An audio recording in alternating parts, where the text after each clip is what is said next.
Welcome back to TarHeelIllustrated.com. And if you're watching on our YouTube channel, Tar Heel Illustrated, I'm THI staff writer Jacob Turner. And joining me, as he always does, following a Carolina football or basketball game, our very own publisher, Andrew Jones. Andrew, you got a little unique setup over there, man. It looks like are you standing on some stairs right now or something? I've got my right foot on a higher step and my left foot on a lower step, and I'm leaning back against partial of a part of a railing. I think They're going to turn the lights off here pretty soon too, so I had to find something that was doable for us to do this because with limited media these days tough. because of COVID, a lot of publications only get like one credential for this game. Mm-hmm. So we only had one, so that's why you're at home right now. So we're trying to do the best we can here. I'm a little shaded over here, but that actually might be a good thing. The less of me people see, maybe the numbers will go up. Hey, you never know, man. Like I said, we could do a separate podcast talking about how difficult it is to find a spot to do videos, but Absolutely, we'll leave it be right now. But Carolina getting the win over NC State today in Chapel Hill in the Smith Center, 86-76. AJ, let's dive right into it as we always do. I'm going to run through some stats real quick, and then we'll dive in. Armando Baycon, 17 points, 8 rebounds. He led the Tar Heels today. Day'Ron Sharpe had 16 and 10, a double-double for him. Caleb Love pitched in 15, and RJ Davis and Anthony Harris had 10 apiece. AJ, let's talk about this first. Carolina down low really dominated, 48 points in the paint. It's the strengths of Carolina's team for as long as I can remember. It's what Roy Williams likes to do. He likes to get the ball down low and use his bigs, and I think we really saw that today. And, with the play of Armando Baycon, Day'Ron Sharpe in particular, I mean, the Heels just really dominated down low. Well, that's this team's strength. Rebounding the basketball and scoring down low. Armando's post moves have just improved so much. He's so much better, good. Yeah. He's so good at making himself available. He's so good at getting a guy on his hip. He's so good at being efficient and squaring and minimizing his movements in order to get to the rim and get his shots off. It really the other night he put on a clinic against Wake Forest. He did it again today. I just love watching him get a guy on his hip, man. That's textbook basketball. You take a clip of that and show it to young kids and say, this is how you do it. Day'Ron is developing some moves. I asked him about it after the game because he had a couple of really nice quick spin moves, and he said that it's a point of emphasis every day. He's kind of a rugged, sort of rough around the edges player at times, but we're seeing a little more finesse come into his game. It's the product of work. And Roy told us after the game that they've had 60 practices, and I'll allude to this a little bit later as well, but 60 practices. So they've had a lot of time to see stuff on film, go through practice, find out, okay, this little improvement here can make a real big difference in the stuff that you do. So we're clearly seeing that with Day'Ron. And I like the commitment to getting the ball in the post because that is their strength. Look at it this way, Jacob. Offensively, they shot over 50% both halves today. That's a big part because they got the ball inside. Now, other guys hit a lot of mid-range jumpers, and part of the reason they got that is because the State had to be so cognizant of the interior, and it was so effective. But also, they've had 43 or more points in each of their last 3 halves going back in the second half against Wake Forest. In fact, they were 54% from the floor. So that's 3 straight halves over 50%, 3 straight halves of 43 or more points. And in those 3 halves, they've attempted 99 shots. 87 have been inside the arc. Now, I asked Roy after the game about that, about those numbers, and he said, well, look, I want to have more balance. He wants to hit more threes.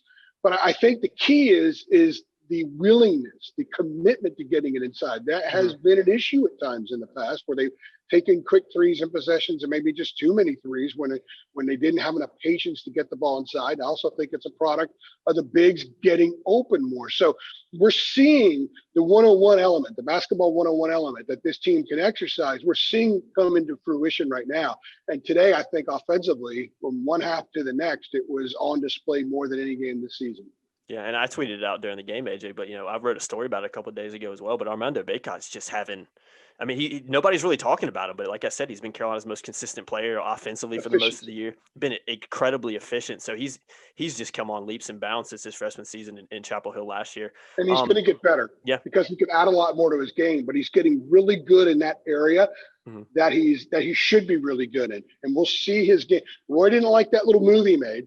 He got it a jump hook. It was the look on Roy's reaction to it. I knew that he was going to mention it after the game. He did. He shot a 6-footer, 4 feet, but that will come. Armando's going to add that at some point. He doesn't have it right now on a regular basis, and he probably won't shoot that shot for a while because Roy will make him run in practice. But you're not lying about that. He has been extremely efficient in the area that he's good in. Yeah, absolutely, absolutely. Yeah, but like I said, he's come on leaps and bounds since last year. AJ, second thing I want to kind of touch on freshman guards. You had three of them in double figures. Caleb Love, 15. RJ Davis with 10, and then Anthony Harris, who's redshirt freshman this year because of his injury history, had 10 as well. So, I mean, that's great for this team. We've talked about how the guards have kind of struggled. Just focusing on Caleb Love for a second, I mean, that's two consecutive games where he scored 20 and 15. So I mean, a lot better from him.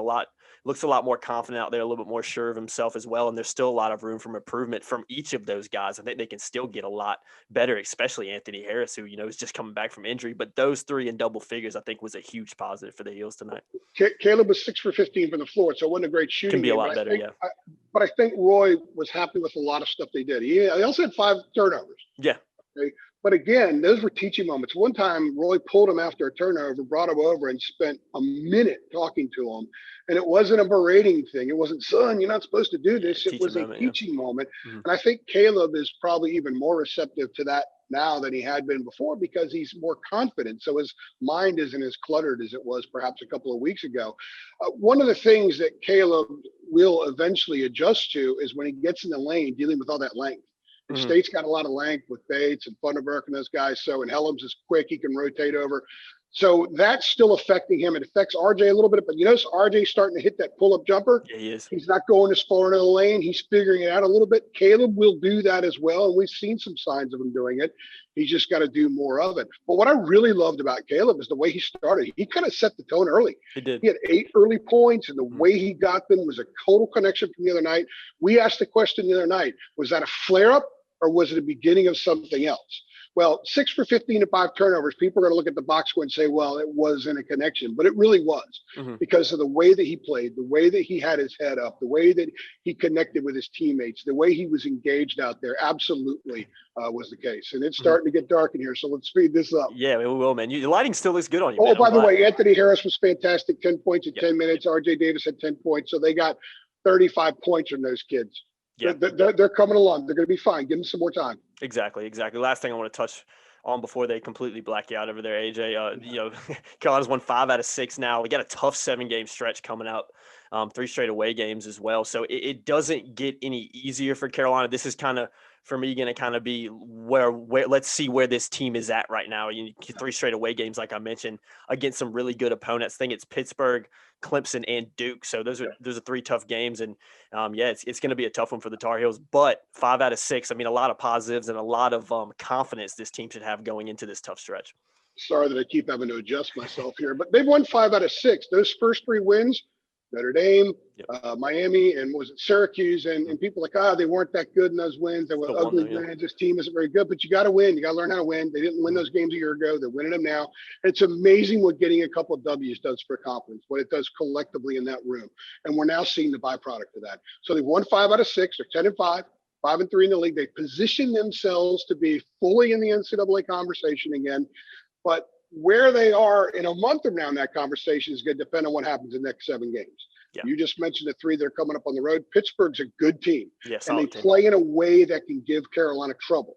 Carolina hasn't been an up and down supremely athletic team yet this year. They're going to have to be that a little bit or respond to it Tuesday night. Clemson and Duke are both kind of struggling a little bit, but there's a lot of talent there, and those are road games. So this team has to show it can win on the road. And in that 7-game stretch, you got Miami coming in. If Likes is healthy and playing, it makes them a completely different team. Oh, yeah. But I do think I think that Carolina's chances to deal with this 7-game stretch is a lot better now than I thought 4 days ago. We hadn't yet seen the second half against Wake. We hadn't yet seen today's performance. So the guards have to continue to ascend. The commitment to getting the bigs involved on a regular basis has to continue. They were up plus 14 in rebounds today. They're back to kind of being who they were. They had 17 second chance points. That's part of who this team is. So as long as the guards continue to move forward and the young kids in the backcourt continue to progress and further solidify their connection with the interior, this team's going to be better positioned to win these games moving forward. If you're a Carolina fan, you have to really sit back and consider what this team looked like in Asheville, even though they were competitive, what they looked like at Iowa, what they looked like in stretches against Kentucky, and the first time they played NC State. They weren't great defensively tonight, Jacob, and I think State just kind of gives them issues with the matchups, but they were better.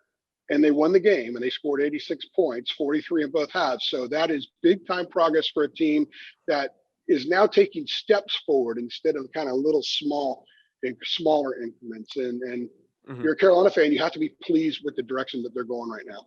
Absolutely. And they also have Virginia Tech and a trip to Charlottesville in that stretch as well. So like I said, it doesn't get any easier for Carolina over the next few weeks, but we're going to see what this team's made of here shortly. So that's going to do it for us.